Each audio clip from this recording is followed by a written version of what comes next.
ಆತ್ಮೀಯ ಸ್ಪರ್ಧಾರ್ಥಿ ಮಿತ್ರರೇ, ಇಂದಿನ ತರಗತಿಗೆ ತಮ್ಮೆಲ್ಲರಿಗೂ ಪ್ರೀತಿಯ ಸ್ವಾಗತ.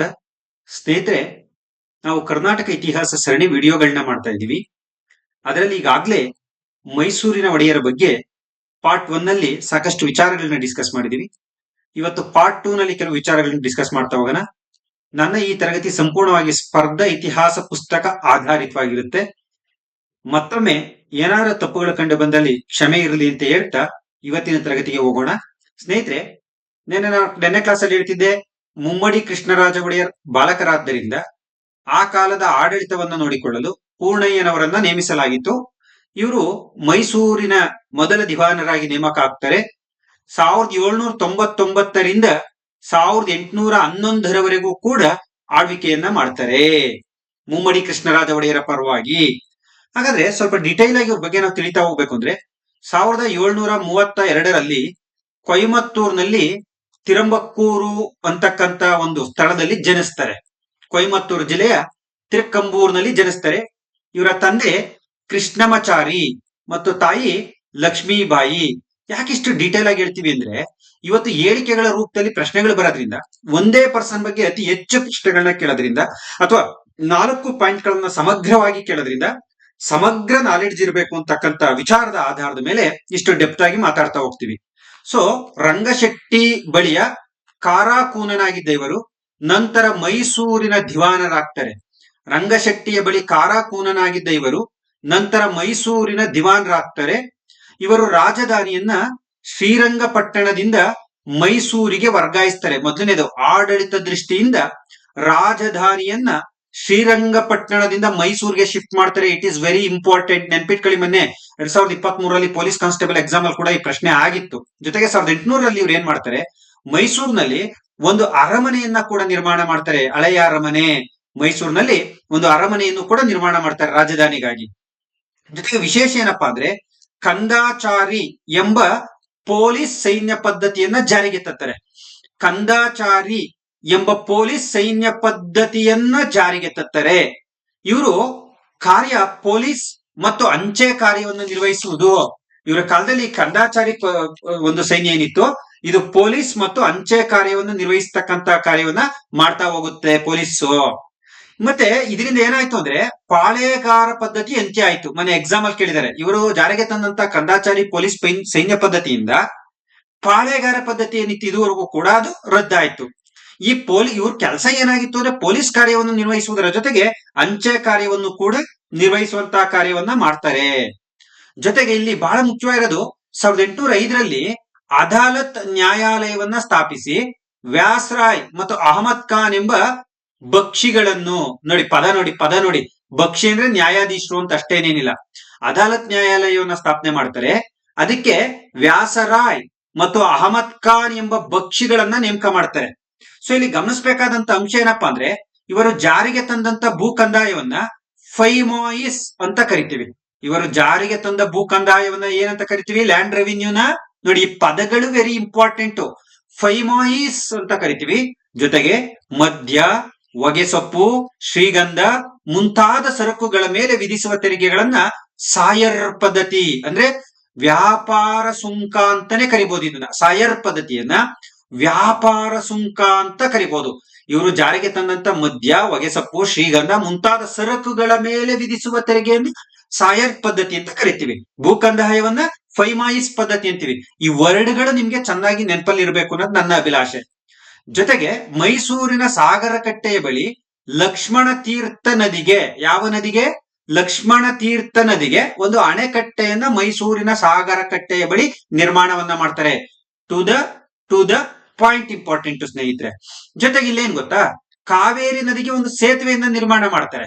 ಆ ಸೇತುವೆಗೆ ಏನಂತ ಹೆಸರಿಡ್ತಾರೆ ಅಂದ್ರೆ ವೆಲ್ಲೆಸ್ಲಿ ಸೇತುವೆ. ಲಾಸ್ಟ್ ಇಯರ್ ಅಲ್ಲಿ ಇದು ಸ್ವಲ್ಪ ಬಿರುಕು ಬಿಟ್ಟಿತ್ತು ಅನ್ನೋ ಸುದ್ದಿ ಆಗಿತ್ತು. ಹಾಗಾಗಿ ಎಕ್ಸಾಮ್ ಅಲ್ಲಿ ಕೂಡ ಬಂದ್ಬಿಡ್ತಾ ವರ್ಷ. ಹಾಗಾಗಿ ಕಾವೇರಿ ನದಿಗೆ ಇವರು ಸೇತುವೆಯನ್ನ ನಿರ್ಮಿಸಿ ಲಾರ್ಡ್ ವೆಲ್ಲೆಸ್ಲಿಯ ಗೌರವ ಅರ್ಥವಾಗಿ ವೆಲ್ಲೆಸ್ಲಿ ಸೇತುವೆ ಅಂತ ಅದಕ್ಕೆ ಪುನರ್ ನಾಮಕರಣವನ್ನ ಮಾಡ್ತಾರೆ.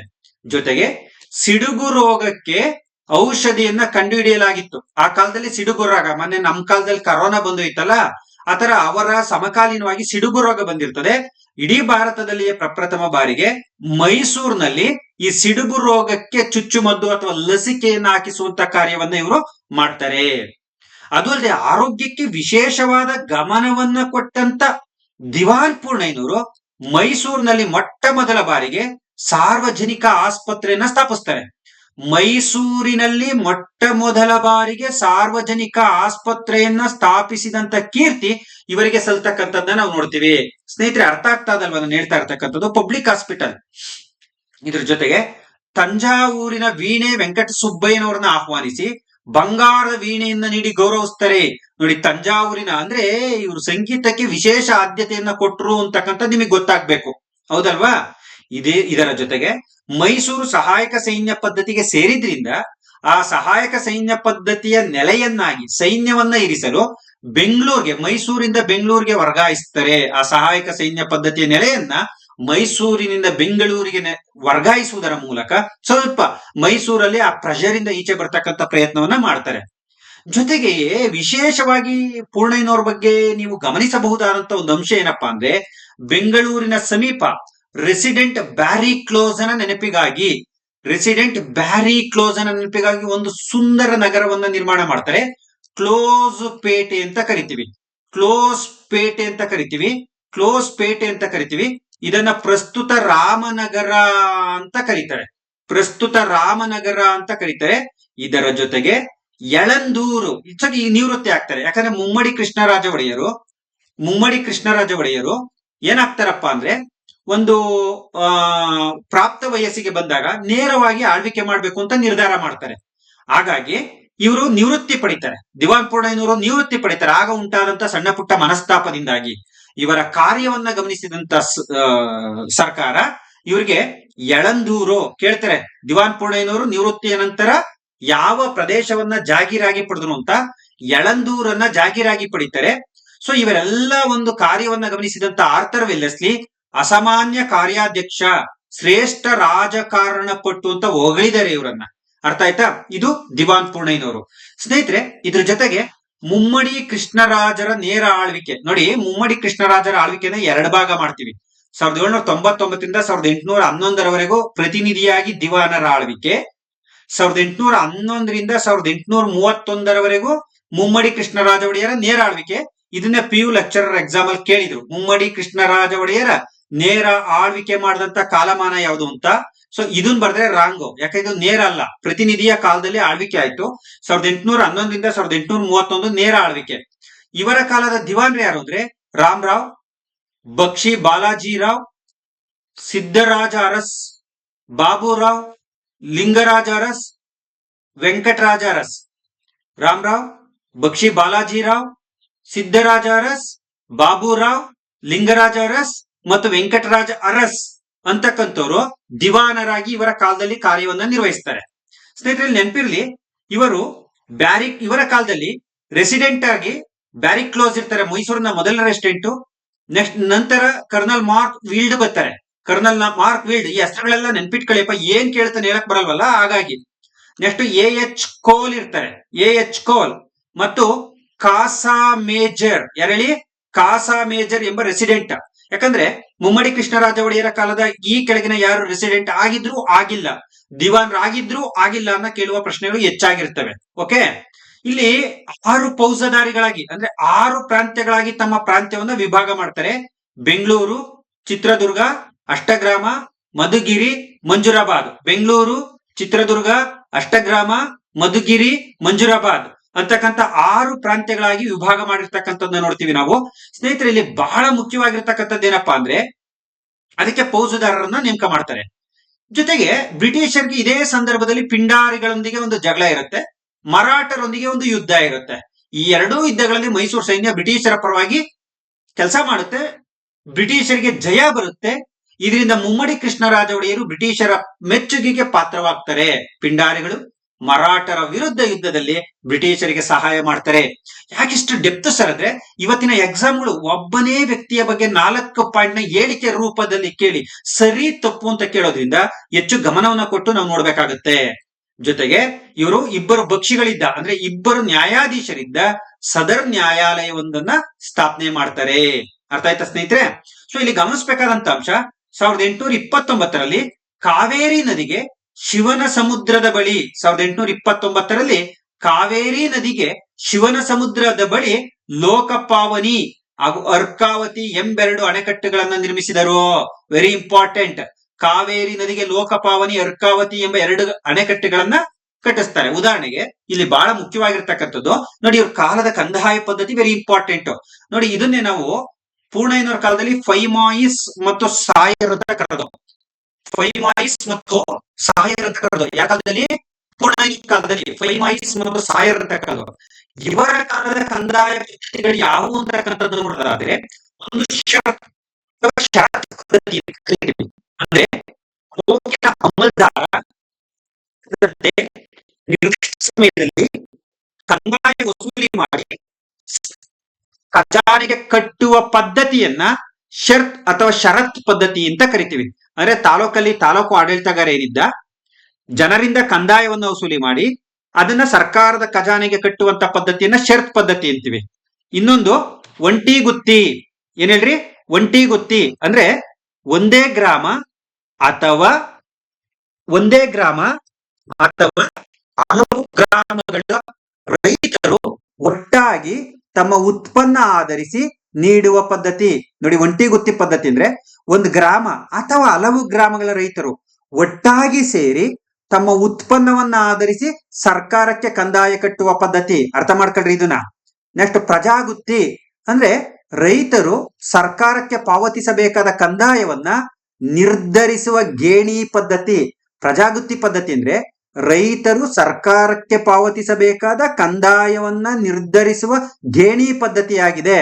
ನೆಕ್ಸ್ಟ್ ಚಗಾರ್ ಗುತ್ತಿ ಪದ್ಧತಿ, ನೀರಾವರಿ ಭೂಮಿಗೆ ವಿಧಿಸುವ ಕಂದಾಯ.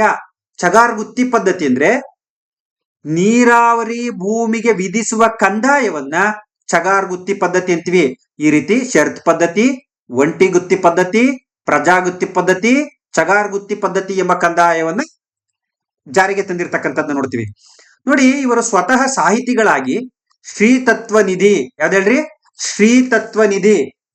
ಸೊ ಇಲ್ಲಿ ಗಮನಿಸಬೇಕಾದಂತ ಅಂಶ ಏನಪ್ಪಾ ಅಂದ್ರೆ, ಇವರು ಬರೆದಂತ ಕೃತಿಗಳು ಇವೆಲ್ಲ: ಶ್ರೀಕೃಷ್ಣ ಕಥಾಸಾರ ಸಂಗ್ರಹ, ರಾಮಾಯಣ, ದಮಯಂತಿ, ಸೌಗಂಧಿಕಾ ಪರಿಣಯ ಎಂಬಿತ್ಯಾದಿ 59 ಕೃತಿಗಳನ್ನ ರಚಿಸಿ ಕನ್ನಡದಲ್ಲೇ ಭೋಜರಾಜ ಅನ್ನಷ್ಟು ಮಟ್ಟಿಗೆ ಸಾಹಿತ್ಯಕ್ಕೆ ಬೆಂಬಲವನ್ನ ನೀಡಿದಂತ ದೊರೆ ಆಗಿರ್ತಕ್ಕಂಥದ್ದನ್ನ ನೋಡ್ತೀವಿ.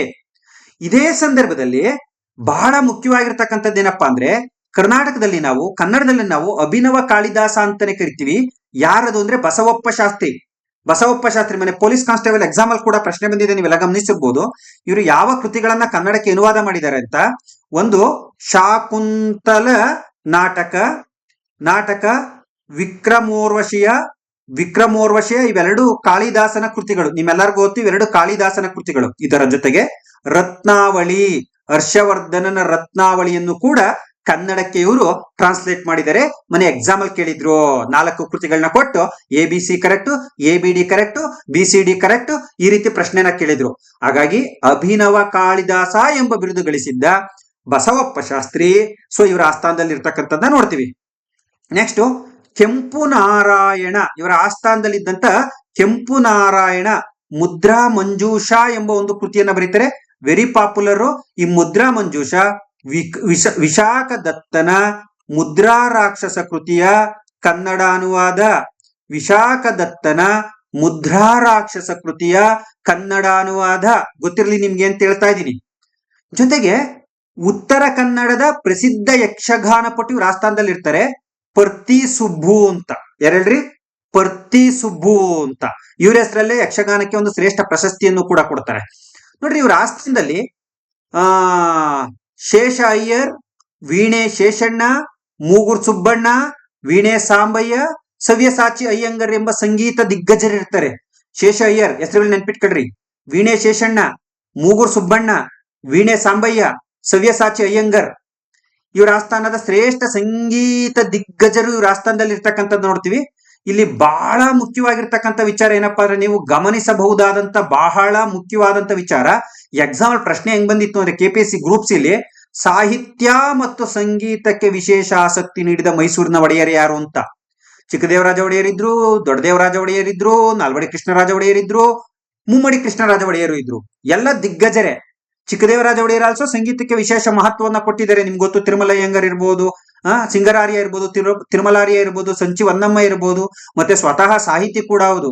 ಆದ್ರೆ ಪ್ರಶ್ನೆ ಅರ್ಥ ಮಾಡ್ಕೊಳ್ಳಿ, ಸಾಹಿತ್ಯ ಸಂಗೀತ ಎರಡಕ್ಕೂ ವಿಶೇಷ ಆಸಕ್ತಿ ತೋರಿಸಿದ್ಯಾರು ಅಂದ್ರೆ ಮುಮ್ಮಡಿ ಕೃಷ್ಣರಾಜ ಒಡೆಯರು. ಇವ್ರು ಸಂಗೀತಕ್ಕೆ ಪ್ರೋತ್ಸಾಹ ಕೊಟ್ಟ ಫಲವಾಗಿ ಇಷ್ಟೊಂದ್ ಜನ ಇವ್ರ ಆಸ್ಥಾನದಲ್ಲಿ ಸಂಗೀತಗಾರರಿದ್ರು.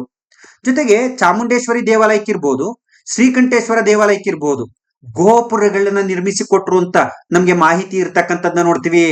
ಇದರ ಜೊತೆಗೆ ಮೈಸೂರಿನ ಅಲೋಪತಿ ಆಸ್ಪತ್ರೆ, ರಾಜಾ ಸ್ಕೂಲ್ ಎಂಬ ಇಂಗ್ಲಿಷ್ ಶಿಕ್ಷಣ ತೆರೆಯುವುದರೊಂದಿಗೆ ಶಿಕ್ಷಣಕ್ಕೂ ಮುಮ್ಮಡಿ ಕೃಷ್ಣರಾಜ ಒಡೆಯರ್ ಒಂದು ವಿಶೇಷವಾದ ಕೊಡುಗೆಯನ್ನು ನೀಡಿದ್ದಾರೆ. ಸ್ನೇಹಿತರೆ, 1801ರಲ್ಲಿ ಜಗನ್ಮೋಹಿನಿ ಅರಮನೆಯನ್ನ ನಿರ್ಮಾಣ ಮಾಡ್ತಾರೆ.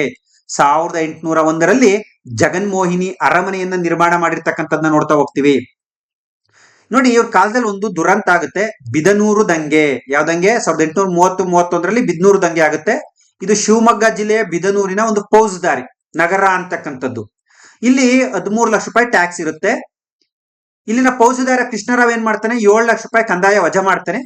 ಯಾಕಂದ್ರೆ ಅದು ಒಡೆಯರ ಗಮನಕ್ಕೆ ಬಂದಿರಲ್ಲ. ಹಾಗಾಗಿ ಒಡೆಯರ್ ಏನ್ ಮಾಡ್ತಾರೆ, ಕೃಷ್ಣರಾವ್ ಅಂತಕ್ಕಂಥ ಈತನನ್ನ ತೆಗೆದು ಅವನ ಸ್ಥಾನಕ್ಕೆ ವೀರರಾಜು ಅಂತಕ್ಕಂಥ ಹೊಸ ಒಂದು ಫೌಜ್ದಾರಿಯನ್ನ ನೇಮಕ ಮಾಡ್ತಾರೆ. ಅಂದ್ರೆ 13 ಲಕ್ಷ ರೂಪಾಯಿ ಟ್ಯಾಕ್ಸ್ ಬರಬೇಕಾಗಿತ್ತು, 7 ಲಕ್ಷ ರೂಪಾಯಿ ಟ್ಯಾಕ್ಸ್ ನ ಒಡೆಯರ ಅನುಮತಿ ಇಲ್ಲದೆ ಇದು ಮಾಡ್ಬಿಡ್ತಾನೆ. ಹಾಗಾಗಿ ಇದೆಲ್ಲ ಸಮಥಿಂಗ್ ಭ್ರಷ್ಟಾಚಾರ ಇರಬೇಕು ಅಂತೇಳಿ ಅವನ್ನ ತೆಗೆದು ಅವ್ರ ಆಸ್ಥಾನಕ್ಕೆ ನಂಬಿಕಸ್ಥ ವೀರರಾಜು ಅರಸುವನ್ನ ಹಾಕ್ತಾರೆ. ಈ ವೀರರಾಜು ಅರಸು ಇಲ್ಲಿ ರೈತರೊಂದಿಗೆ ಬಹಳ ರಫ್ ಆಗಿ ಒರಟಾಗಿ ವರ್ತಿಸ್ತಾನೆ. ಹಾಗಾಗಿ ಬೂದಿ ಬಸಪ್ಪ ಅಥವಾ ಸದರಮಲ್ಲ ಅಂತಕ್ಕಂಥವನ ನಾಯಕತ್ವದಲ್ಲಿ ನಗರ ದಂಗೆ ಆಗತ್ತೆ. ಹಾಗಾಗಿ ನಗರ ದಂಗೆಯ ನಾಯಕ ಬೂದಿ ಬಸಪ್ಪ ಅಥವಾ ಸದರಮಲ್ಲ. ಸೊ ಇಲ್ಲಿ ಈ ಬೂದಿ ಬಸಪ್ಪ ಅಂತಕ್ಕಂಥವನು ಮೂಲತಃ ಜಂಗಮ ವಸಂತಯ್ಯನವರ ಮನೆಯಲ್ಲಿರ್ತಾನೆ. ಆಗ ರಾಜಮುದ್ರೆಯನ್ನ ಅಪಹರಿಸಿದಂತ ಆರೋಪ ಇವನ ಮೇಲಿರುತ್ತೆ.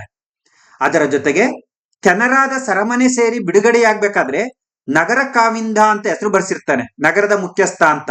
ನಾನೇ ಆ ನಗರದ ಹಕ್ಕುದಾರ ಅಂತೇಳಿ. ಈ ರೀತಿ ಜನರಿಗೆ ನಗರದ ಮುಖ್ಯಸ್ಥನಾಗಿ ನಾನ್ ತೆರಿಗೆನೆ ಮನ್ನಾ ಮಾಡ್ತೀನಿ ಅಂತ ಭರವಸೆ ಕೊಟ್ಬಿಡ್ತಾನೆ ಬೂದಿ ಬಸಪ್ಪ. ಇವ್ ನಿನ್ನಲೇ ಹೇಳಿದೆ ಸ್ವಲ್ಪ ನಾನು ನಿಮ್ಗೆ.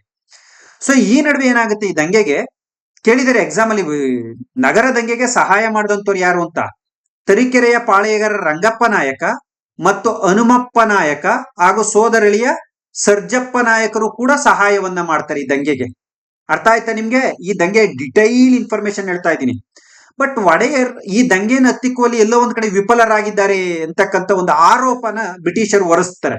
ಯಾಕಂದ್ರೆ ಒಡೆಯರ್ ಈ ದಂಗೆಯನ್ನ ಕರ್ನಲ್ ಜೆ ಬ್ರಿಕ್ಸ್ ಮತ್ತು ಲೆಫ್ಟಿನೆಂಟ್ ರಾಜ್ ಪೋರ್ಟರ ನೇತೃತ್ವದಲ್ಲಿ ಈ ದಂಗೆಯನ್ನ ಅಡಗಿಸ್ತಾರೆ. ಆದ್ರೂ ಕೂಡ ಮೈಸೂರನ್ನ ಕಬಳಿಸುವ ಉದ್ದೇಶದಿಂದ governor general Lord William Bentinck ಅಸಮರ್ಥರು ಅಂತಕ್ಕಂಥದ್ನ ಮಾಡಿ ಕಮಿಷನರ್ ಆಳ್ವಿಕೆಗೆ ಒಳಪಡಿಸ್ತಾನೆ ಮೈಸೂರನ್ನ. ಅರ್ಥ ಆಯ್ತಾ? ಇದು ಮುಮ್ಮಡಿ ಕೃಷ್ಣರಾಜ ಒಡೆಯರ ಬಗ್ಗೆ ಮಾಹಿತಿ. ಈಗ ಮೈಸೂರಿನಲ್ಲಿ ಕಮಿಷನರ್ಗಳ ಆಳ್ವಿಕೆ ಪ್ರಾರಂಭ ಆಗುತ್ತೆ. ನೋಡಿ, exam point of view very important. ಪ್ರಾರಂಭ ಆದಾಗ 2 ಕಮಿಷನರ್ಗಳಿದ್ರು, ಇದು ನಿಮ್ಗೆ ಗೊತ್ತಿರಬೇಕು. ಇದು ಮೈಸೂರು ಮದ್ರಾಸ್ ಪ್ರಾಂತ್ಯದಡಿ ಬರ್ತಾ ಇತ್ತು. ಅವಾಗ ಮದ್ರಾಸ್ ಗವರ್ನರ್ಗೆ ಅಂಡರ್ ಅಲ್ಲಿ ಬರ್ತಾ ಇತ್ತು. ಪ್ರಥಮ ಮತ್ತು ಹಿರಿಯ ಕಮಿಷನರ್ ಯಾರು ಅಂದ್ರೆ ಕಮಿಷನರ್ ಕರ್ನಲ್ ಬ್ರಿಕ್ಸ್. ಯಾರ್ಯಾರ್ರಿ? Commissioner colonel Briggs. ಭಾರತದ ಗವರ್ನರ್ ಜನರಲ್ ಈತನನ್ನ ನೇಮಕ ಮಾಡಿದ್ದ.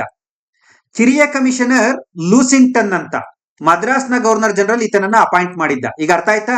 Kernel Briggs, Lushington. ತುಂಬಾ ವಿವರವಾಗಿ ಹೇಳ್ತಾ ಇದ್ದೀನಿ, ಅರ್ಥ ಮಾಡ್ಕೊತಾ ಇದ್ದೀರಾ ಅಂತ ಭಾವಿಸ್ತೀನಿ. ಸೊ ಇವರ ನಂತರ ಮಾರಿಷನ್ ಮತ್ತು GD ಡೂರಿ ಕೂಡ ಕಮಿಷನರ್ ಆಗಿ ಬರ್ತಾರೆ. ಬಟ್ ಈ 2 ಕಮಿಷನರ್ಗಳ ನಡುವೆ ಅಂಡರ್ಸ್ಟ್ಯಾಂಡಿಂಗ್ ಇರಲಿಲ್ಲ, ಕಿತ್ತಾಟ ಇರ್ತಾ ಇತ್ತು. ಹಾಗಾಗಿ ಮೈಸೂರಿನ ಅಭಿವೃದ್ಧಿ ಎಲ್ಲ ಒಂದ್ ಕಡೆ ಕುಂಠಿತ ಆಗ್ತಾ ಇತ್ತು. ಆಗ ಎಲ್ಲ ಯೋಚನೆ ಮಾಡಿ 1834ರಲ್ಲಿ ಮಾರ್ಕ್ ಅಬ್ಬನನ್ನ ಮೈಸೂರಿನ ಏಕೈಕ ಕಮಿಷನರ್ ಆಗಿ ನೇಮಕ ಮಾಡ್ತಾರೆ. ಅರ್ಥ ಆಗ್ತದೆ ಅಂತ ಭಾವಿಸ್ತೀನಿ ನಾನು. ಸೊ 1785ರಲ್ಲಿ ಇಂಗ್ಲೆಂಡಿನ ಐಲ್ ಆಫ್ ಮ್ಯಾನ್ ದ್ವೀಪದಲ್ಲಿ ಈತ ಜನಿಸ್ತಾನೆ.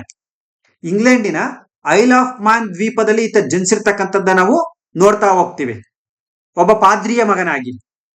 ನಂತರ ಮೈಸೂರಿನ ಕಮಿಷನರ್ ಆದ ಮೇಲೆ ಇವ್ರು ನೋಡಿ, ಈ ರೀತಿಯಾಗಿ ಭಾರತಕ್ಕೆ ಬಂದು ವಿವಿಧ ಹುದ್ದೆಗಳನ್ನು ಅಲಂಕರಿಸಿದಂತ ಮಾರ್ಕ್ ಅಬ್ಬನ್ ಮೈಸೂರಿನ ಕಮಿಷನರ್ ಆಗ್ತಾನೆ. ಮೈಸೂರಿನ ಕಮಿಷನರ್ ಆದ್ಮೇಲೆ ಇವನ ಆಡಳಿತದಲ್ಲಿ ನೆರವಾದಂತ ಕನ್ನಡಿಗ ಅಧಿಕಾರಿ ಯಾರು ಅಂದ್ರೆ, ಅಥವಾ ಕನ್ನಡಿಗ ವ್ಯಕ್ತಿ ಯಾರು ಅಂದ್ರೆ ಕೊಲ್ಲಂ ವೆಂಕಟರಾವ್ ಮಾರ್ಕಬ್ಬನಿಗೆ ದಕ್ಷ ಆಡಳಿತಕ್ಕೆ ಸಹಕಾರಿಯಾದಂತ ವ್ಯಕ್ತಿ. ಸೊ ಈ ರೀತಿ ಆಡಳಿತವನ್ನ ಪ್ರಾರಂಭಿಸಿದಂತ ಮಾರ್ಕಬ್ಬನ್ ಏನ್ ಮಾಡ್ತಾನೆ, ಮೈಸೂರಿನಿಂದ ಬೆಂಗಳೂರಿಗೆ ರಾಜಧಾನಿಯನ್ನ ವರ್ಗಾಯಿಸ್ತಾನೆ. ಆಡಳಿತಕ್ಕೆ ಬಂದ ನಂತರ ಮಾರ್ಕಬ್ಬನ್ ನೋಡಿ, ಈಗ ಹದಿನಾಡಿಂದ ಶ್ರೀರಂಗಪಟ್ಟಣದಿಂದ ಮೈಸೂರು, ಮೈಸೂರಿಂದ ಬೆಂಗಳೂರು ಕಮಿಷನರ್ ಆಳ್ವಿಕೆ ಕಾಲದಲ್ಲಿ. ಮುಂದೆ ಬೆಂಗಳೂರು ಒಂದು ದೊಡ್ಡ ಸಿಟಿ ಆಗುತ್ತೆ ನಿಮ್ಗೆಲ್ಲ ಇವತ್ತು. ಸಿಲಿಕಾನ್ ಸಿಟಿ, ವ್ಯಾಲಿಕಾನ್ city, garden city, electronic city, ಪ್ರಪಂಚದ ಅದ್ಭುತವಾದಂತ ಒಂದು ಸಿಟಿ ಆಗಿ ಮಾರ್ಪಟ್ಟಿದೆ. ಅವತ್ತು ಮೈಸೂರಿನಿಂದ ಬೆಂಗಳೂರಿಗೆ ರಾಜಧಾನಿ ವರ್ಗಾಯಿಸಿದ್ದು ಮಾರ್ಕಬ್ಬನ್. ಮೈಸೂರು ಸಂಸ್ಥಾನವನ್ನ 6ರಿಂದ 4 ಇಳಿಸ್ತಾನೆ, ದುಂದುವೆಚ್ಚವನ್ನ ಕಡಿಮೆ ಮಾಡ್ಲಿಕ್ಕೋಸ್ಕರವಾಗಿ ವಿಭಾಗಗಳನ್ನ. ಬೆಂಗಳೂರು, ಚಿತ್ರದುರ್ಗ, ನಗರ, ಅಷ್ಟಗ್ರಾಮ, ಇಲ್ಲಿರ್ತಕ್ಕಂಥ ಫೌಜುದಾರಿಗಳನ್ನ ತೆಗೆದು ಯುರೋಪಿಯನ್ ಸೂಪರ್ಡೆಂಟನ್ ಅನ್ನ ನೇಮಕ ಮಾಡ್ತಾನೆ. ಸೊ ಅರ್ಥ ಆಯ್ತಪ್ಪ. ನೋಡಿ, ಇಲ್ಲಿ ಅಟಾರ ಕಚೇರಿ ಆಡಳಿತದಲ್ಲಿ ದುಂದುವೆಚ್ಚವನ್ನ ತಪ್ಪಿಸ್ಲಿಕ್ಕೆ ಅಟಾರ ಕಚೇರಿಯನ್ನು ರದ್ದುಗೊಳಿಸಿ 9 ಇಲಾಖೆಗಳನ್ನ ಮಾಡಿ ಇನ್ನು 9 ಇಲಾಖೆಗಳನ್ನ ಮರ್ಜ್ ಮಾಡ್ತಾನೆ.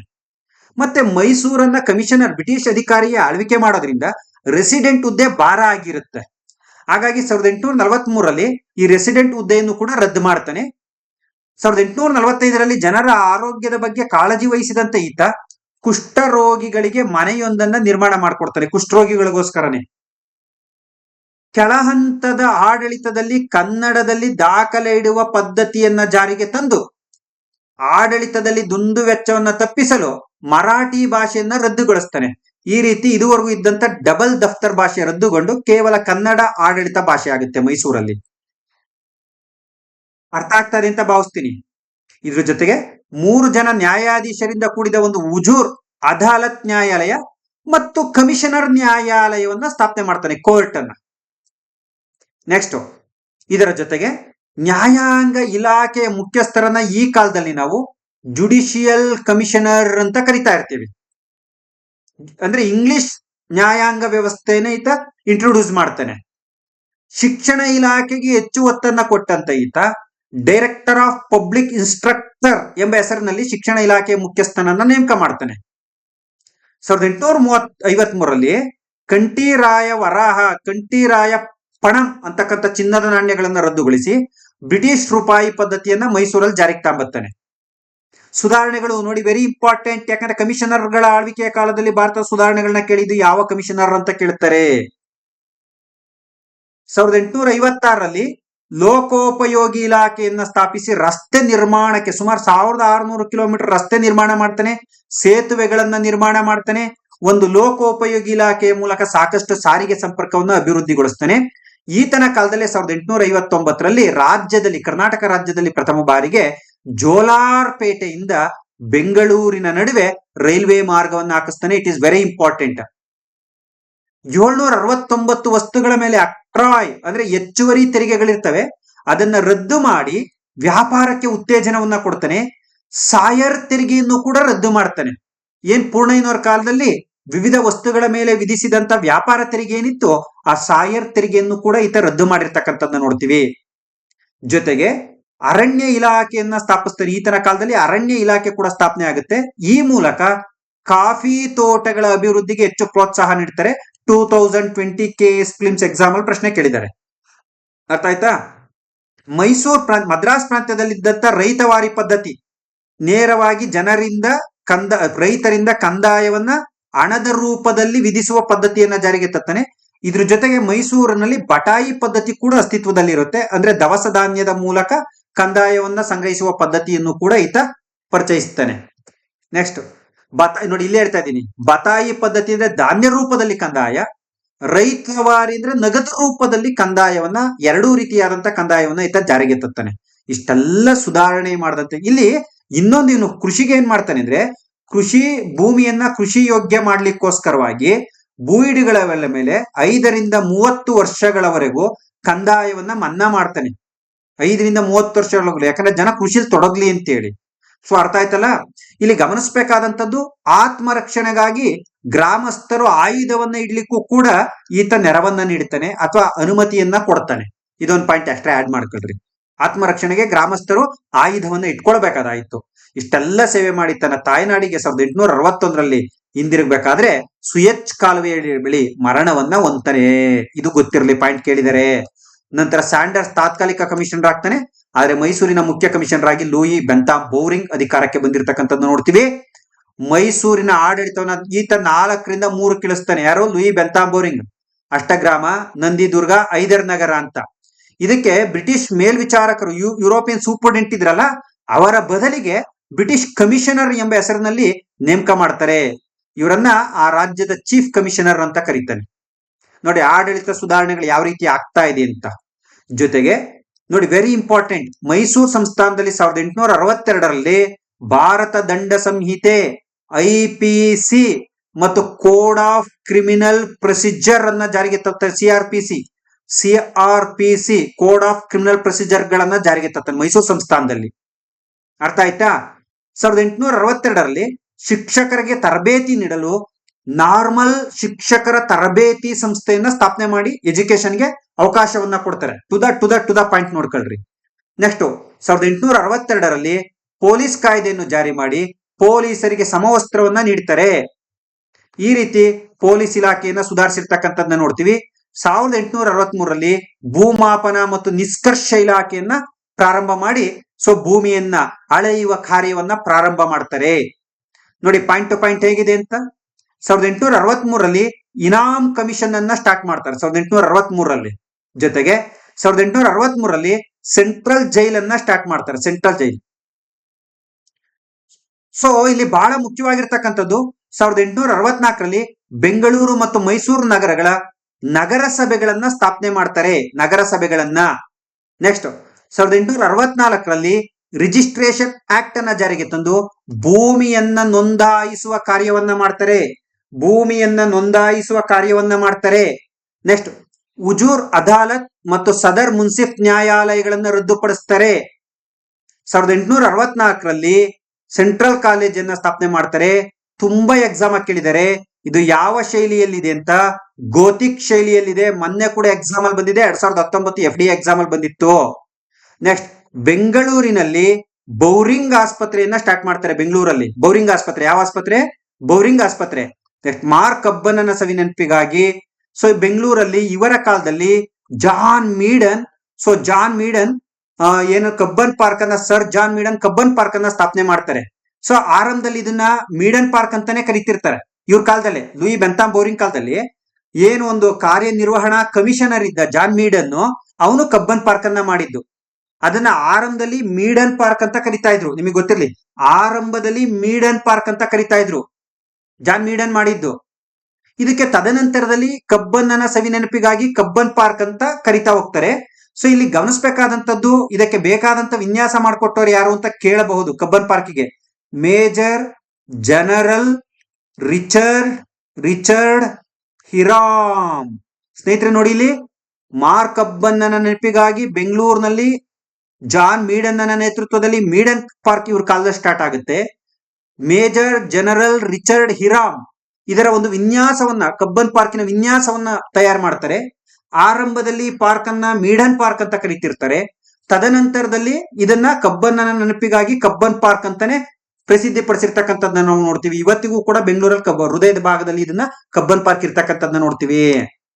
ನೆಕ್ಸ್ಟ್ ಇವರು ಬರೆದಂತ ಕೃತಿ, ಟಿಪ್ಪು ಮತ್ತು ಹೈದರಾಲಿನ ಕುರಿತಂತೆ ಒಂದು ಕೃತಿ ಬರೀತಾರೆ, the native rulers of India. The native rulers of India. ಇವರ ಪತ್ನಿ ಲೇಡಿ ಬೌರಿಂಗ್ಗಳು ಈಸ್ಟರ್ನ್ ಎಕ್ಸ್ಪೀರಿಯನ್ಸ್ ಅಂತ ಒಂದು ಆತ್ಮಕಥೆಯನ್ನ ಬರೆದಿರ್ತಕ್ಕಂಥದ್ದನ್ನ ನೋಡ್ತೀವಿ. ಇವರಾದ್ಮೇಲೆ ರಿಚರ್ಡ್ ಮೀಡನ್, ನೋಡಿ ರಿಚರ್ಡ್ ಮೀಡನ್ ಮೈಸೂರಿನ ಕಮಿಷನರ್ ಆಗ್ತಾರೆ. ಇವರು ಕಬ್ಬನ್ ಪಾರ್ಕಿನ ಪೂರ್ವ ದಿಕ್ಕಿನಲ್ಲಿ ಸರ್ಕಾರಿ ವಸ್ತು ಸಂಗ್ರಹಾಲಯ ಕಟ್ಟಡವನ್ನು ನಿರ್ಮಿಸ್ತಾರೆ. ಇದರ ನಿರ್ಮಾಪಕರು ಕರ್ನಲ್ ಸ್ಯಾಂಕಿ ಮತ್ತು ಎಡ್ವರ್ಡ್ ಗ್ರೀನ್ ಬೇಲ್ ಪೋರ್. ಸರ್ಕಾರಿ ಮ್ಯೂಸಿಯಂ, ವಸ್ತು ಸಂಗ್ರಹಾಲಯ. ನೆಕ್ಸ್ಟ್ ಇದಾದ್ಮೇಲೆ ನಂತರದ ಕಮಿಷನರ್ CB ಸ್ಯಾಂಡರ್ಸ್. ನೆಕ್ಸ್ಟ್ ನಂತರದ ಕಮಿಷನರ್ ಮತ್ತು ಕೊನೆಯ ಕಮಿಷನರ್ JD ಗೋರ್ಡಾನ್. ಇದೆಲ್ಲವೂ ನಿಮಗೆ ನೆನಪಿರ್ಬೇಕು. ನೋಡಿ ಮೈಸೂರಿನ ಪುನರ್ ಹಸ್ತಾಂತರ, ನೋಡಿ ಪದ ನೋಡಿ, ಮುಮ್ಮಡಿ ಕೃಷ್ಣರಾಜ ಒಡೆಯರಿಗೆ ಈ ಸ್ಥಾನ ಬಂದಾಗ ಹಸ್ತಾಂತರ ಅಂತ ಕರೆದಿದ್ದು, ಈಗೇನಂತ ಕರಿತೀವಿ? ಪುನರ್ ಹಸ್ತಾಂತರ ಅಂತ ಕರಿತೀವಿ. ಸ್ನೇಹಿತರಲ್ಲಿ ಗಮನಿಸಬೇಕಾದಂತ ಅಂಶ ಏನು ಅಂದ್ರೆ, ಮುಮ್ಮಡಿ ಕೃಷ್ಣರಾಜ ಒಡೆಯರು ತಮ್ಮದಲ್ಲದ ತಪ್ಪಿಗೆ 1831ರಲ್ಲಿ ತನ್ನ ಆಸ್ಥಾನವನ್ನ ಕಳ್ಕೊಂಡಿರ್ತಾರೆ. ನಿರಂತರ ಹೋರಾಟವನ್ನ ಮರಳಿ ಪಡೆಯಲು ಮಾಡ್ತಾ ಇರ್ತಾರೆ. ಈ ನಡುವೆ 1857ರ ಪ್ರಥಮ ಸ್ವತಂತ್ರ ಸಂಗ್ರಾಮ ಆಗುತ್ತೆ. 1858ರ ವಿಕ್ಟೋರಿಯಾ ರಾಣಿಯ ಘೋಷಣೆಯಂತೆ ಎಲ್ಲ ದೇಶೀಯ ಪ್ರಾಂತ್ಯಗಳನ್ನ ಹಿಂದಿರುಗಿಸುವ ನಿರ್ಧಾರವನ್ನ ಮಾಡ್ತಾರೆ. ದುರಂತ 1867ರಲ್ಲಿ 1867ರಲ್ಲಿ ನಮ್ಗೆ ವಾಪಸ್ ಕೊಡುವಂತಹ ತೀರ್ಮಾನ ಆದ್ರೂ ಕೂಡ ಮುಮ್ಮಡಿ ಕೃಷ್ಣರಾಜ ಒಡೆಯರ್ ಸಾವನ್ನಪ್ತಾರೆ. ಹಾಗಾಗಿ 1868ರಲ್ಲಿ ಸೊ ಇಲ್ಲಿ ಏನಾಗುತ್ತೆ ಅಂದ್ರೆ, ಈ ನಡುವೆ ಏನಾಗುತ್ತೆ ಅಂದ್ರೆ ಮುಮ್ಮಡಿ ಕೃಷ್ಣರಾಜ ಒಡೆಯರ್ ಸಾವನ್ನಪ್ಪಿದ್ರಿಂದ ಹತ್ತನೇ ಚಾಮರಾಜ ಒಡೆಯರ್ ಇನ್ನು ಚಿಕ್ಕ ವಯಸ್ಸಿನ ಹುಡುಗ ಆಗಿರ್ತಾರೆ. ಹಾಗಾಗಿ ಅವರು ಪ್ರಾಪ್ತ ವಯಸ್ಸಿಗೆ ಬರೋವರೆಗೂ ಇದ್ದು 18 ವರ್ಷ ತುಂಬುವವರೆಗೂ ಇದ್ದು 1881 ಮಾರ್ಚ್ 25ರಂದು ಮೈಸೂರಿನ ಸಂಸ್ಥಾನವನ್ನ ಚಾಮರಾಜ ಒಡೆಯರಿಗೆ ಪುನರ್ ಹಸ್ತಾಂತರಿಸ್ತಾರೆ. ಹಾಗಾಗಿ ಮೈಸೂರು ಪುನರ್ ಹಸ್ತಾಂತರವಾದಾಗ ಹತ್ತನೇ ಚಾಮರಾಜ ಒಡೆಯರ್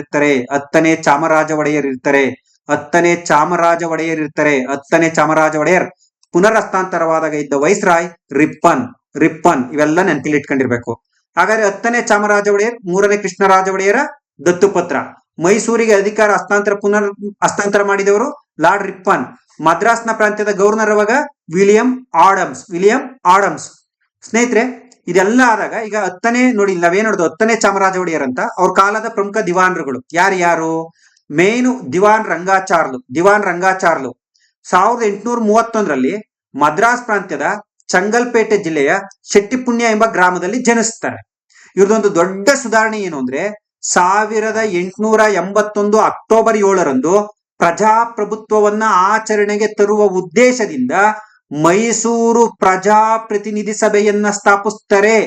1881 ಅಕ್ಟೋಬರ್ 7ರಂದು ಪ್ರಜಾಪ್ರಭುತ್ವವನ್ನ ಆಚರಣೆಗೆ ತರುವ ಉದ್ದೇಶದಿಂದ ಮೈಸೂರು ಪ್ರಜಾಪ್ರತಿನಿಧಿ ಸಭೆಯನ್ನ ಸ್ಥಾಪಿಸ್ತಾರೆ. ಇದರಲ್ಲಿ 144 ಜನ ಸದಸ್ಯರಿರ್ತಾರೆ. ದೇಶೀಯ ಸಂಸ್ಥಾನಗಳಲ್ಲಿ ಪ್ರಜಾಪ್ರತಿನಿಧಿ ಸಭೆಯನ್ನ ಸ್ಥಾಪಿಸಿದ ಮೊದಲ ಸಂಸ್ಥಾನ ಮೈಸೂರು. ಇದೇನು ಶಾಸನಬದ್ಧ ಸಂಸ್ಥೆ ಅಲ್ಲ, ಸಲಹಾತ್ಮಕ ಸಂಸ್ಥೆ ಇದು ಗೊತ್ತಿರಲಿ ನಿಮ್ಗೆ.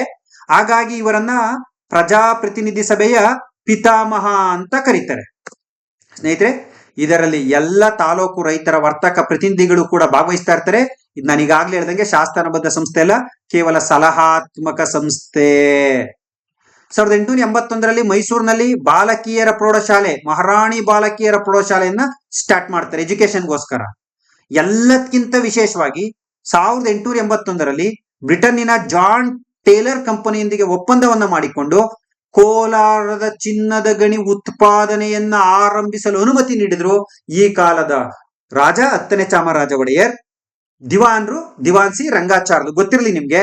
ಇದರ ಉತ್ಪಾದನಾ ಕಾರ್ಯ ಪ್ರಾರಂಭ ಆಗಿದ್ದು 1886ರಲ್ಲಿ, ಅನುಮತಿ ನೀಡಿದ್ದು 1881ರಲ್ಲಿ. ಇಸ್ವಿ ಕನ್ಫ್ಯೂಸ್ ಮಾಡ್ಕೋಬೇಡ್ರಿ. ಜೊತೆಗೆ 1882ರಲ್ಲಿ ಬೆಂಗಳೂರು ಮತ್ತು ಮೈಸೂರಿನ ನಡುವೆ ರೈಲ್ವೆ ಮಾರ್ಗವನ್ನ ಹಾಕಿಸ್ತಾರೆ. ಇಂತೆಲ್ಲ ಸಾಧನೆ ಮಾಡಿದಂತ ಇವರನ್ನ ಬ್ರಿಟನ್ ಕವಿಯೊಬ್ಬ ಡೈನಾಮಿನಂತೆ ಮೆದುಳುಳ್ಳ ಅವರ ತಲೆ ಸದಾ ಸಾರ್ವಜನಿಕ ಹಿತದ ಬಗ್ಗೆ ಅವಿಶ್ರಾಂತವಾಗಿ ಶ್ರಮಿಸುತ್ತಿತ್ತು ಎಂದಿದ್ದಾನೆ. ಈ ಸ್ಟೇಟ್ಮೆಂಟ್ ಕೊಟ್ಟು ಯಾವ ದಿವಾನರ ಬಗ್ಗೆ ಮಾತು ಹೇಳಿದ್ದಾರೆ ಅಂತ ಕೇಳಿದ್ರೆ, ದಿವಾನ್ ಸಿ ರಂಗಾಚಾರ್ಲು, ಡೈನಾಮಿನಂತೆ ಮೆದುಳುಳ್ಳ ಅವರ ತಲೆ ಸದಾ ಸಾರ್ವಜನಿಕ ಹಿತದ ಬಗ್ಗೆ ಅವಿಶ್ರಾಂತವಾಗಿ ಶ್ರಮಿಸುತ್ತಿತ್ತು. ಹಾಗಾಗಿ ಇವರನ್ನ ದಿ ಕಂಪಾನಿಯನ್ ಆಫ್ ಎಂಪರರ್ ಅಂತ ಕರೀತಾರೆ. ಸೊ ನೆಕ್ಸ್ಟ್, ದಿವಾನ್ ಕೆ ಶೇಷಾದ್ರಿ ಅಯ್ಯರ್ 1883ರಿಂದ 1901. 1845ರಲ್ಲಿ ಇವರು ನೋಡಿ, ದಿವಾನ್ ಕೆ ಶೇಷಾದ್ರಿ ಅಯ್ಯರ್ ತುಂಬಾ ವರ್ಷದಲ್ಲಿ ಒಂದ್ 2-3 ಎಕ್ಸಾಮ್ ಆದ್ರಲ್ಲೂ ಇರ್ತಕ್ಕಂಥ ಇಂಪಾರ್ಟೆಂಟ್ ದಿವಾನ್ರಿ. ಇವರು ಗ್ಯಾರಂಟಿ ಕೇಳ್ತಾರೆ. ಪ್ರಶ್ನೆಗಳು ಹೆಂಗ್ ಬರ್ಬೋದು ಅಂದ್ರೆ, ಶೇಷಾದ್ರಿ ಅಯ್ಯರ್ ಅವರ ಸಾಧನೆಗಳನ್ನ ಕೇಳಿದ್ದು ಯಾರ ಕಾಲದ ದಿವಾನ್ರು ಅಂತ ಹೇಳ್ಬೋದು, ಅಥವಾ ಕೆಳಗಡೆ 4 ಸಾಧನೆ ಕೊಟ್ಟು ದಿವಾನ್ ಶೇಷಾದ್ರಿ ಅಯ್ಯರ್ ಕಾಲದ ಸಾಧನೆಗಳು ಯಾವುವು ಅಂತ ಕೇಳ್ಬೋದು, ಅಥವಾ 4 ದಿವಾನರು ಕೊಟ್ಟು 4 ವಿಚಾರಗಳನ್ನ ಕೊಟ್ಟು ಮ್ಯಾಥ್ ಫಾಲೋಯಿಂಗ್ ಸರಿಯಾದ ಜೋಡಿ ತಪ್ಪಾದ ಜೋಡಿ ಅಂತ ಕೇಳ್ಬೋದು, ಅಥವಾ ಒಟ್ಟು ಸಾಧನೆಗಳ ಕೊಟ್ಟು ಇದು ಯಾವ ರಾಜನ ಕಾಲದಲ್ಲಿ ಆಗಿದ್ದು ಅಂತ ಕೇಳ್ಬೋದು. ನೆನಪಂದಿರ್ಲಿ, ಕಂಟೆಂಟ್ ಪೂರ್ತಿ ತಲೆಯಲ್ಲಿ ಇರಬೇಕು. ಯಾಕಂದ್ರೆ ಇವರು ಕ್ಯಾಲಿಕಟ್ ನಲ್ಲಿ ಅನಂತ ಕೃಷ್ಣ ಅಯ್ಯರ್ ಮತ್ತು ವೆಂಕಟಲಕ್ಷ್ಮಮ್ಮನವರ ಮಗನಾಗಿ ಜನಿಸ್ತಾರೆ. 1886ರಲ್ಲಿ ಭಾರತದಲ್ಲಿ ಪ್ರಥಮ ಬಾರಿಗೆ ಕೃಷಿ ಕೈಗಾರಿಕಾ ವಸ್ತು ಪ್ರದರ್ಶನವನ್ನ ಏರ್ಪಡಿಸಿದಂತ ಕೀರ್ತಿ ಶೇಷಾದ್ರಿ ಅಯ್ಯರ್ ಅವರಿಗೆ ಸಲ್ಲುತ್ತೆ. 1886ರಲ್ಲಿ ಭಾರತದಲ್ಲಿಯೇ ಪ್ರಥಮ ಬಾರಿಗೆ ಕೃಷಿ ಮತ್ತು ಕೈಗಾರಿಕಾ ವಸ್ತು ಪ್ರದರ್ಶನವನ್ನ ಏರ್ಪಡಿಸ್ತಾರೆ ಮೈಸೂರಿನಲ್ಲಿ. 1887ರಲ್ಲಿ ಕರ್ನಾಟಕ ಭಾಷೋಜ್ಜೀವಿನಿ ಸಭಾ ಎಂಬ ಸಂಸ್ಥೆಯನ್ನ ಸ್ಥಾಪನೆ ಮಾಡ್ತಾರೆ. 1889ರಲ್ಲಿ ಮೈಸೂರಿನಲ್ಲಿ ಅಂಚೆ ಸೇವೆಯನ್ನ ಪ್ರಾರಂಭಿಸಿ ಬ್ರಿಟಿಷ್ ಅಂಚೆ ಸೇವೆಯೊಂದಿಗೆ ವಿಲೀನೀಕರಿಸ್ತಾರೆ. ಅರ್ಥ ಆಯ್ತಾ? ನೆಕ್ಸ್ಟ್ 1890ರಲ್ಲಿ ಮೈಸೂರಿನಲ್ಲಿ ಓರಿಯೆಂಟಲ್ ಲೈಬ್ರರಿಯನ್ನ ಸ್ಥಾಪನೆ ಮಾಡ್ತಾರೆ. ನೆನಪಲ್ಲಿರಲಿ, 1890ರಲ್ಲಿ ಇಸ್ವಿ ಸಮೇತ ಹೇಳ್ತಾ ಇದ್ದೀನಿ, ವೆರಿ ವೆರಿ ಇಂಪಾರ್ಟೆಂಟ್, ಕಾಲಾನುಕ್ರಮದಲ್ಲಿ ಕೇಳಬಹುದು. 1890ರಲ್ಲಿ ಮೈಸೂರು ಆರ್ಕಿಯಾಲಜಿಕಲ್ ಡಿಪಾರ್ಟ್ಮೆಂಟ್, ಪುರಾತತ್ವ ಇಲಾಖೆಯನ್ನ ಇವ್ರ ಕಾಲದಲ್ಲೇ ಸ್ಥಾಪಿಸಿದ್ದು. ಇದನ್ನ BL ರೈಸ್ ಇದರ ಪ್ರಥಮ ನಿರ್ದೇಶಕರಾಗ್ತಾರೆ.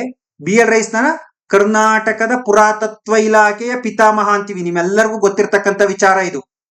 1891ರಲ್ಲಿ ಸರ್ಕಾರಿ ನೌಕರರಿಗೆ ಜೀವ ವಿಮಾ ವ್ಯವಸ್ಥೆಯನ್ನ ಕಲ್ಪಿಸ್ತಾರೆ, ಲೈಫ್ ಇನ್ಶೂರೆನ್ಸ್. ಮೋಸ್ಟ್ಲಿ ಇದು ಭಾರತದಲ್ಲೇ ಮೊದಲ ಪ್ರಯತ್ನವಾಗಿತ್ತು ಅಂತ ಹೇಳ್ಬೋದು. ನಿಮ್ಗೆಲ್ಲರಿಗೂ ಗೊತ್ತು, ಮೊನ್ನೆ PC ಎಕ್ಸಾಮ್ ಅಲ್ಲಿ ಕೇಳಿದ್ರು, ಮೈಸೂರು ಸಿವಿಲ್ ಸರ್ವಿಸ್ ಪರೀಕ್ಷೆಯನ್ನ ಪರಿಚಯಿಸಿದಂತ ದಿವಾನ ಯಾರು ಅಂತ. ಅಥವಾ ಶೇಷಾದ್ರಿ ಅಯ್ಯರ್ ಮೈಸೂರು ಸಿವಿಲ್ ಸರ್ವಿಸ್ ಪರೀಕ್ಷೆನ ಎಷ್ಟರಲ್ಲಿ, ಮೈಸೂರು ಸಿವಿಲ್ ಸರ್ವಿಸ್ ಪರೀಕ್ಷೆನ ಪರಿಚಯಿಸಿದಂತ ದಿವಾನ ಯಾರು ಮತ್ತು ಎಷ್ಟರಲ್ಲಿ ಅಂತ ಕೇಳಿದ್ರು. 1891ರಲ್ಲಿ ದಿವಾನ್ ಕೆ ಶೇಷಾದ್ರಿ ಅಯ್ಯರ್ ಅವರು ಪರಿಚಯಿಸಿರ್ತಾರೆ. 1894ರಲ್ಲಿ ರೈತರಿಗೆ ಸಾಲ ಕೊಡಲು ಕೃಷಿ ಬ್ಯಾಂಕ್ ಅನ್ನ ಸ್ಥಾಪನೆ ಮಾಡ್ತಾರೆ. 1894ರಲ್ಲಿ ರೈತರಿಗೆ ಸಾಲ ಕೊಡಲು ಕೃಷಿ ಬ್ಯಾಂಕ್ ಅನ್ನ ಸ್ಥಾಪನೆ ಮಾಡ್ತಾರೆ. ನೆಕ್ಸ್ಟ್ 1894ರಲ್ಲಿ ರಾಬರ್ಟ್ ಬ್ರೂಸ್ ಫ್ರೂಟ್ ನೇತೃತ್ವದಲ್ಲಿ ಭೂಗರ್ಭಶಾಸ್ತ್ರ ಇಲಾಖೆಯನ್ನ ಸ್ಥಾಪಿಸ್ತಾರೆ. ಬೆಂಗಳೂರಿನಲ್ಲಿ ವಿಕ್ಟೋರಿಯಾ ಆಸ್ಪತ್ರೆಯನ್ನ ಸ್ಥಾಪನೆ ಮಾಡ್ತಾರೆ. ಬೆಂಗಳೂರಲ್ಲಿ ವಿಕ್ಟೋರಿಯಾ ಆಸ್ಪತ್ರೆ ವೆರಿ ಪಾಪ್ಯುಲರ್ ಆಸ್ಪತ್ರೆ, ನಿಮ್ಗೆ ಗೊತ್ತಿರಬಹುದು. ಇದರ ಜೊತೆಗೆ 1999ರಲ್ಲಿ ಶಿವನ ಸಮುದ್ರದಲ್ಲಿ ವಿದ್ಯುತ್ ಉತ್ಪಾದನಾ ಕೇಂದ್ರವನ್ನ ಸ್ಥಾಪನೆ ಮಾಡ್ತಾರೆ. ಇದು ಭಾರತದ ಮೊದಲ ಜಲವಿದ್ಯುತ್ ಕೇಂದ್ರ. ನಿಮ್ಗೆ ಗೊತ್ತು, ಹೈಡ್ರಾಲಜಿಕಲ್ ಕರೆಂಟ್ ಸೆಂಟರ್, ವಿದ್ಯುತ್ ಕೇಂದ್ರ. ಸೊ ಇಲ್ಲಿಂದ ಮೊದಲ ವಿದ್ಯುತ್ ಅನ್ನು ಎಲ್ಲಿ ಕೊಡ್ತೀವಿ?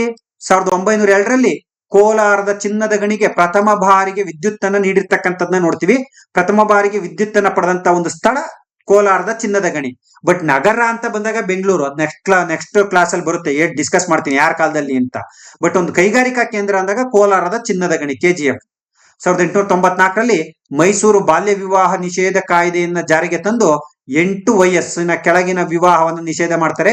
ಇದನ್ನು ಕೂಡ KEA ಮತ್ತು ಗ್ರೂಪ್ C ಎಕ್ಸಾಮ್ ಅಲ್ಲಿ ರೀಸೆಂಟ್ ಆಗಿ ಕೇಳಿದ್ರು. ಸ್ನೇಹಿತರೆ, ನೆಕ್ಸ್ಟ್ ಬೆಂಗಳೂರಿನಲ್ಲಿ ಆರ್ಯ ಬಾಲಿಕಾ ಪಾಠಶಾಲೆ ಮತ್ತು ತುಮಕೂರಿನ ದಿ ಎಂಪ್ರೆಸ್ ಪ್ರೌಢಶಾಲೆಯನ್ನ ಸ್ಥಾಪನೆ ಮಾಡ್ತಾರೆ. ವೆರಿ ಪಾಪ್ಯುಲರ್, ತುಮಕೂರಲ್ಲಿ ಇದೊಂದು ಕಾಲೇಜ್ ಆಗಿ ಇವತ್ತು ಕಾರ್ಯನಿರ್ವಹಿಸ್ತಿರ್ತಕ್ಕಂಥ, ಲಕ್ಷಾಂತರ ಹೆಣ್ಣುಮಕ್ಕಳ ಬಾಳಿಗೆ ಬೆಳಕಾಗಿರ್ತಕ್ಕಂಥದ್ದನ್ನ ನೋಡ್ತೀವಿ.